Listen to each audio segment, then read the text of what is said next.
या व्हिडिओमध्ये आपण एकरूप कोन म्हणजेच इंग्लिशमध्ये ज्याला आपण कॉन्ग्रुएंट अँगल्स असं म्हणतो ते कसे काढायचे हे शिकणार आहोत. तर यासाठी आपण पेन किंवा पेन्सिल तसेच पट्टी, कंपास अशा साधनांचा वापर करणार आहोत. आणि तुम्हाला माहिती आहे की कंपास हे एक असे उपयुक्त साधन आहे ज्याच्या साहाय्याने आपण ठराविक त्रिज्येचे तंतोतंत वर्तुळ किंवा कंस तयार करू शकतो किंवा काढू शकतो. आणि यासाठी कंपासचे आपले एक टोक एका बिंदूवर स्थिर ठेवून आपल्याला एक कंस काढावा लागतो किंवा एक वर्तुळ काढावे लागते. चला तर मग आपण दिलेल्या पहिल्या कोनापासून सुरुवात करूया आणि आपल्याला या कोनाशी एकरूप असलेला दुसरा कोन काढायचा आहे. तर बघा, सगळ्यात आधी मी काय करतो तर मी माझ्या दुसऱ्या कोनाचा शिरोबिंदू निश्चित करतो. त्यानंतर या शिरोबिंदूपासून निघणारा एक किरण आपण काढूया आणि हा दुसरा कोन आपण थोड्या वेगळ्या दिशेला काढूया. म्हणजे सिद्ध होईल की एकरूप कोनांची दिशा एकच असणं आवश्यक नसतं. ठीक आहे. तर आता आपल्याला या कोनाचा दुसरा किरण अशा ठिकाणी काढायचा आहे ज्यामुळे हे दोन्ही कोन एकरूप होतील आणि इथेच आपल्याला कंपासचा खरा उपयोग होणार आहे. तर चला आपण इथे काढायला सुरुवात करूया. तर मी कंपासचे एक टोक पहिल्या कोनाच्या शिरोबिंदूवर ठेवले आणि एक कंस काढला.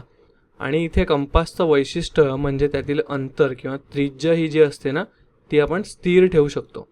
आणि तुम्ही पाहू शकता की या कंसाने कोनाच्या भुजांना दोन बिंदूमध्ये छेदले आहे आणि आपण त्यांना बी आणि सी हे नाव देऊया आणि शिरोबिंदूला ए हे नाव देऊया. आता कंपासमधील अंतर न बदलता तेच टोक दुसऱ्या कोनाच्या शिरोबिंदूवर ठेवून एक मोठा कंस काढूया आणि या कंसाने काढलेल्या किरणाला ज्या बिंदूत छेदले आहे त्याला डी हे नाव देऊया. आता आपल्याला तिसरा बिंदू एफ शोधायचा आहे जेणेकरून किरण एफ ई आपण काढू शकतो आणि मग हे दोन्ही कोन एकरूप होतील. यासाठी आपण पुन्हा कंपासचा वापर करूया. चला, कंपासच्या दोन टोकांमधील अंतर सी आणि बी या बिंदूंमधील अंतरा एवढेच आपण समायोजित करूया. आता हे अंतर कायम ठेवून कंपासचं टोक डी बिंदूवर ठेवू आणि आधी काढलेल्या कंसाला छेदणारा दुसरा कंस काढू. छान. आता या छेदनबिंदूला एफ हे नाव देऊया.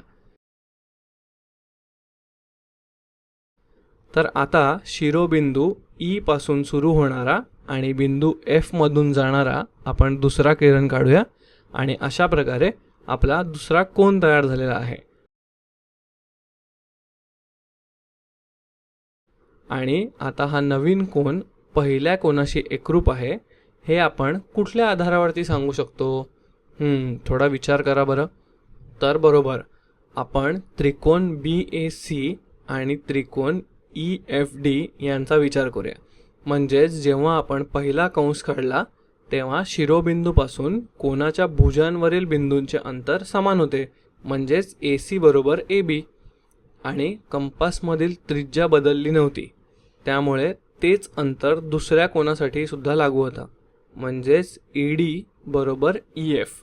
आणि त्यानंतर दुसऱ्या वेळी आपण कंपासचे अंतर बिंदू बी आणि सी मधील अंतर एवढेच घेतले होते. याचा अर्थ बाजू बी सीची लांबी ही बाजू डी एफच्या लांबी इतकीच आहे. आणि यावरून स्पष्ट होतं की दोन्ही त्रिकोणांच्या तिन्ही बाजूंची लांबी ही एकमेकांशी समान आहे. म्हणून बाजू बाजू बाजू म्हणजे बा बा बा या एकरूपतेच्या कसोटीनुसार हे दोन्ही त्रिकोण एकरूप आहेत.